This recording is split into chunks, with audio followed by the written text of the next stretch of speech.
Movie के start में हमें हैली नाम की एक लड़की को दिखाया जाता है जो स्विमिंग कंपटीशन में स्विमिंग कर रही थी। हैली जीतने की बहुत ज़्यादा कोशिश कर रही थी मगर वो हार जाती है। जब वो हार जाती है तो वह बहुत ज़्यादा उदास हो गई थी। वो एक जगह पर बैठ जाती है। वो अपने फादर की बातों को याद करने लगती है। उसके फादर ने हमेशा उसको बताया था कि हमें किसी के भी सामने रोना नहीं चाहिए। इस वजह से दूसरे हमें वीक समझते हैं। हमें वीक नहीं बनना, हमें मजबूत बनना है। हमें दूसरों के सामने खुद को स्ट्रांग दिखाना चाहिए। इसके बाद हम देखते हैं हैली को वहाँ पर सिस्टर की वीडियो कॉल आती है जो बता रही थी शहर में समुद्री बहुत बड़ा तूफान आने वाला है और लोगों को शहर से निकाला जा रहा है। और जिस शहर में तूफान का बताया गया है वहाँ पर इनके फादर भी रहा करते थे। वो बताती है कि हमारे फादर कॉल को रिसीव नहीं कर रहे। तब हैली अपने फादर को ढूंढने के लिए अपनी कार लेती है और शहर की तरफ निकल जाती है। वो रास्ते में भी अपने फादर को बहुत ज्यादा कॉल करने की कोशिश कर रही थी मगर उसके फादर कॉल रिसीव नहीं कर रहे थे। वहाँ पर हम देखते हैं तो तूफान बहुत ज्यादा तेज था। पुलिस वालों ने रास्ता रोका हुआ था। तभी एक पुलिस वाला हैली को रोक लेता है और वो हैली को आगे जाने से रोक रहा था। वो हैली को कहता है मेरी बात सुनो, बहुत बड़ा तूफान आने वाला है और हम किसी भी रिस्क पर तुम्हें आगे नहीं जाने दे सकते। इस बात पर हैली उस पुलिस ऑफिसर को बताती है सुनो, मेरे फादर सिटी के अंदर हैं, वो मेरा कॉल भी रिसीव नहीं कर रहे, प्लीज मुझे जाने दो, मुझे अपने फादर को बचाना है। वो पुलिस वाला कहता है देखो तुम फिक्र मत करो, मैं जाकर ले आऊंगा। लेकिन हैली को अपने फादर की इतनी ज्यादा फिक्र थी वो वहां से अपनी गाड़ी लेकर आगे निकल जाती है। पुलिस वाला उसको रोक रहा था। हम देखते हैं वहां पर रास्ते भी पानी में डूब चुके थे। तभी रास्ते में हैली रेडियो पर अनाउंसमेंट सुनती है। उस रेडियो में ये बताया जा रहा था कि सिटी में जितने भी लोग हैं सबको बाहर निकल जाना चाहिए क्योंकि तूफान बहुत बड़ा है और बहुत ज़बरदस्त होगा। इसके बाद पुलिस वाले भी किसी की मदद नहीं कर पाएंगे। हैली अपने फादर के घर पहुंच जाती है। वो घर पहुंचकर देखती है हैली के फादर का डॉग अकेला ही था। सारी चीज़ें इधर उधर बिखरी हुई थी। तभी वो बेड पर कुछ पिक्चर्स को देखती है। हैली वहाँ पर अपनी बहन को कॉल करती है और उसे बताती है वहाँ की सारी कंडीशन के बारे में। अब वहाँ पर वो सोचती है कि शायद उसके फादर पुराने वाले घर में होंगे। वो अपने डॉग को साथ लेती है और अपने फादर को ढूंढने के लिए अब आगे पुराने वाले घर के लिए निकल जाती है। वहाँ पर पहुँचकर वो अपने फादर को आवाज़ देने लगती है डैड। मगर जब वो उनके फ़ोन पर कॉल करती है तो उनका फ़ोन वहीं पर पड़ा हुआ था।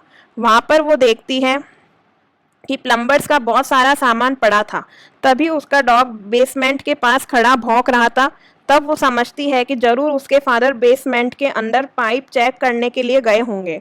जब वो बेसमेंट में जाती है तो वहाँ पर एक पाइप पर खून लगा हुआ देखती है। तभी वो अपने फादर को देखती है जो बहुत ज़्यादा जख्मी थे और बेहोश थे। अब वो अपने फादर को होश में लाने की कोशिश कर रही थी मगर उसके फादर नहीं उठते। वो अपने फादर को ऊपर ले जाने की कोशिश करती है। अब जैसे स्टेयर्स के पास पहुंचती है तो वहाँ पर एक बहुत बड़ा एलिगेटर आ गया था। तब भी हैली अपने फादर को लेकर पाइप के पीछे छुप जाती है और वो एलिगेटर पाइप को पार नहीं कर सकता था। तभी हम हैली और उसके फादर को देखते हैं। हैली अपने फादर को बारिश का पानी पिलाती है जिससे वो थोड़ा थोड़ा होश में आ जाते हैं। हैली देखती है कि उसके फादर की पाँव की हड्डी टूट चुकी थी उस एलिगेटर से बचते हुए।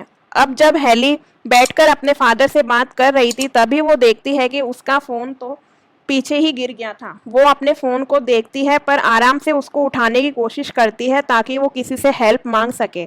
तभी वो देखती है वहाँ दो बड़े बड़े एलिगेटर आ गए थे और वो उस पर अटैक कर देते हैं। वो उसका पाँव पकड़कर उसको अपनी तरफ घसीट रहे थे।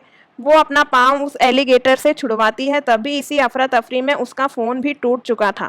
हैली कोई चीज़ उस एलिगेटर की आंख में मार देती है जिससे कि वो घायल हो जाता है और खुद एक सेफ जगह पर पहुंच जाती है। अब वहाँ पर जो पाइप्स लगे हुए थे वहाँ से एलिगेटर उसके पास नहीं आ पाते। हैली के पाँव पर बहुत ज़्यादा चोट लग गई थी जिसको एलिगेटर ने पकड़ लिया था। वो अपने पाँव को बैंडेज करने लगती है। उधर दूसरी तरफ उसके फादर भी अपनी टांग को बांध रहे थे। अब वहाँ पर हैली और उसके फादर यहाँ से निकलने का प्लान बनाते हैं। तभी हम देखते हैं कि तूफान की वजह से वहाँ पर पानी का लेवल भी बढ़ता जा रहा था। हैली विंडो से वहाँ पर दो लोगों को देखती है जो एक स्टोर से कुछ खाने का सामान चुरा रहे थे और साथ ही साथ वो एक एटीएम को चुराकर अपने साथ ले जा रहे थे। हैली उनको हेल्प के लिए बुला रही थी मगर तभी उनमें से एक आदमी हैली को देख लेता है। वो उसकी हेल्प करने जा ही रहा था मगर तभी पानी में एक बहुत बड़ा एलिगेटर आ गया था और वो उस आदमी को पकड़कर खा जाता है। और इसके बाद उसके बाकी साथियों को भी एलिगेटर ने मार दिया था और इस तरह से वो तीनों चोर बुरी तरह से मारे जाते हैं। हैली इनको देखकर बहुत ज़्यादा डर गई थी। हैली के फादर उसको गाइड करते हैं, वो बता रहे थे कि बेसमेंट के दूसरे एग्जिट डोर के बारे में। जब वो वहाँ तक पहुँचती है, उस दरवाजे को खोलने की कोशिश करती है, मगर वहाँ पर बहुत सारा सामान पड़ा हुआ था। अब यहाँ पर उनके पास एक ही ऑप्शन था कि वो ड्रेन पाइप से निकलकर बाहर की तरफ जाए, मगर यहाँ पर हैली के फादर उसको बताते हैं वो दोनों एलिगेटर इसी पाइपलाइन के ज़रिए यहाँ पर आए थे। बेटा, हमारा वहाँ से जाना बहुत बड़ा रिस्की है। इसके बाद हम उसी पुलिस ऑफिसर को देखते हैं जो हैली को रास्ते में मिला था। वो अपने एक साथी को लेकर हैली की मदद करने के लिए आया था। हैली जब उसको देखती है तो बहुत ज़्यादा खुश हो गई थी और ज़ोर ज़ोर से हेल्प के लिए चिल्लाती है, और वो बार बार उसको वार्न कर रहे थे, उसको बता रहे थे कि बेसमेंट में मत आना, यहाँ पर 2 एलिगेटर्स हैं। मगर वो पुलिस ऑफिसर उनकी आवाज़ सुनते ही सीधा उस बेसमेंट में जाने की कोशिश करता है, मगर तभी वो बेसमेंट में एंटर होता है। वहाँ पर एक बहुत बड़ा एलिगेटर उसको चबा जाता है। हैली यह देखकर उसको बचाने की कोशिश करती है, लेकिन हैली के आते हुए बहुत देर हो गई थी। उस एलिगेटर ने उस पुलिस ऑफिसर को मार दिया था। वहीं पर हम उस पुलिस ऑफिसर के दूसरे साथी को देखते हैं जो बाहर अपनी बोट ठीक कर रहा था। तभी वहाँ पर भी बहुत सारे एलिगेटर्स आ गए थे और एक ही झटके में उस बेचारे को भी मार देते हैं। उधर दूसरी तरफ हैली पानी में तैरकर अपने फादर की तरफ आ गई थी। वो बहुत ज़्यादा डर गई थी। वो अपने फादर को हक कर लेती है। तभी उसके फादर उसको वहाँ पर हौसला दे रहे थे, देखो बेटा, तुम्हारी जो बड़ी बहन थी वो काफ़ी देर तक पानी में सांस रोक लेती थी। अब यहाँ पर उसके फादर उसको बता रहे थे, तुम्हें तो स्विमिंग बहुत अच्छी आती है, तो तुम इतनी जल्दी कैसे घबरा सकती हो।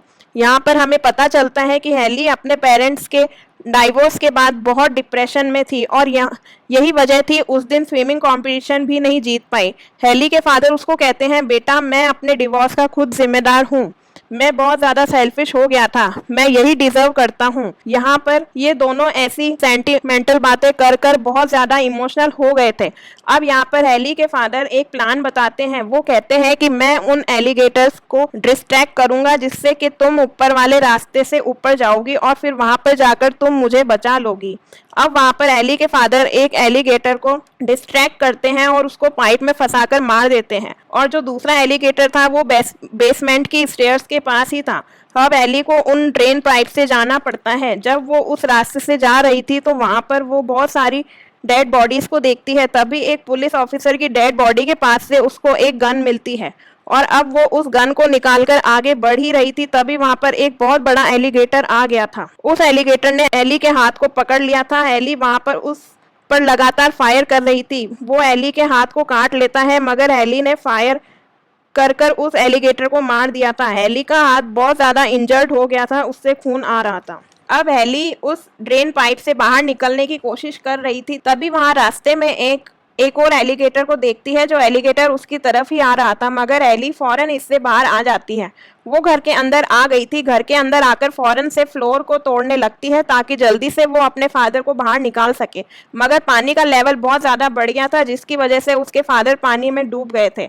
मगर फाइनली वो अपने फादर को उस पानी से बाहर निकाल लेती है। उसके फादर बिल्कुल भी होश में नहीं थे। वो अपने फादर को सीपीआर ट्रीटमेंट देती है, पर अब हैली और उसके फादर बाहर निकलकर एक बोट को देखते हैं। वो इस बोट से जाने का डिसाइड करते हैं, मगर वहाँ पर भी उस बोट के पास बहुत सारे एलिगेटर्स थे। यहाँ पर एली के फादर एली से कहते हैं, एलिगेटर से ज़्यादा तेज स्विम कर सकती हो, और यहाँ पर एली को जोश आ जाता है। वो पानी में तेजी से स्विम कर रही थी, मगर तभी अचानक से उसके पास एलिगेटर्स आ गए थे और अब वो फाइनली बोट पर पहुंच गई थी और वो अपने फादर को भी उस बोट में बिठा लेती है, मगर तभी अचानक से बहुत तेज तूफान आ गया था। अब एली और उसके फादर बोट समेत ही अपने घर के दोबारा से अंदर गिर जाते हैं। अब वहाँ पर एली और उसके फादर दोनों ही अलग हो गए थे और उनके घर में भी बहुत सारा पानी आ गया था। अब वहाँ पर एली के फादर को बहुत सारे फायर बॉम्ब मिलते हैं और वो उनको संभालकर अपने पास रख लेते हैं ताकि आगे जाकर ये उनके काम आ सके। वहाँ पर पानी में एली को किसी पुलिस ऑफिसर का रेडियो रिकॉर्डर मिलता है। वो उससे वहाँ पर हेल्प मांगने लगती है और अपनी लोकेशन बताती है। दूसरी तरफ एली के फादर को देखते हैं जो स्टेयर्स के ऊपर जाने की कोशिश कर रहे थे, मगर तभी उनके पास भी एलिगेटर आ गया था और उनको पकड़ लेता है, जिससे कि एक हाथ उनकी बॉडी से अलग हो गया था और वो अब वहाँ पर दर्द से बहुत जोर से चिल्ला रहे थे। तभी एली वहां पर उनकी आवाज़ सुनती है और अब वो भागकर अपने फादर की तरफ जाने लगती है। तभी वहां पर एक और एलिगेटर एली के पीछे पड़ गया था। एली एक जगह पर जाकर छुप जाती है और वो बहुत ही चालाकी से उस एलिगेटर को वहां पर बंद कर देती है। अब एली अपने फादर को लेकर ऊपर की तरफ जा रही थी। तभी वहां पर उसको रेस्क्यू हेलीकॉप्टर की आवाज़ आती है। एली अब अपने फादर से कहती है, डैड हमें अब और ऊपर जाना होगा। और अब वो रूम में एक विंडो के पास जाती है, फ्लेम स्टिक से अपनी लोकेशन का बताती है। तभी वहाँ पर एक एलिगेटर इसके फायर से अट्रैक्ट होकर इसके पास आ गया था और इसके हाथ को पकड़ लेता है। उसने एली के हाथ को पकड़ लिया था, मगर एली वहाँ पर हिम्मत करती है और उस फायर स्टिक को पकड़कर उस एलिगेटर को लगा देती है, जिससे कि उस एलिगेटर ने एली का पीछा छोड़ दिया था और अब फाइनली वो बाहर आ गई थी। मगर पानी का प्रेशर वहाँ पर इतना ज़्यादा तेज था, वो खुद को संभाल नहीं पाती। तभी उसके फादर उसको ऊपर की तरफ खींच लेते हैं और अब थोड़ा सा वो रिलैक्स फील करती है। तभी दोबारा से एली को रेस्क्यू हेलीकॉप्टर नज़र आता है। वो फायर स्टिक को जलाकर उस हेलीकॉप्टर को अपने पास बुलाती है और वो हेलीकॉप्टर उनको रेस्क्यू कर यहाँ से ले जाता है। इस तरह से एली और उसके फादर की उन खतरनाक एलिगेटर से जान बच गई थी और इसी के साथ ये मूवी यहीं पर एंड हो जाती है। हेलो गाइस, आपको ये मूवी का हिंदी एक्सप्लेनेशन कैसा लगा और आगे आप कौन सी मूवी का एक्सप्लेनेशन सुनना चाहेंगे, कृपया कमेंट में लिखकर बताएं और मेरे इस चैनल को लाइक और सब्सक्राइब जरूर करें। और हाँ, बेल आइकन दबाना मत भूलिएगा, जिससे आपको समय समय पर आने वाली मूवीज़ की नोटिफिकेशंस मिलती रहे। धन्यवाद।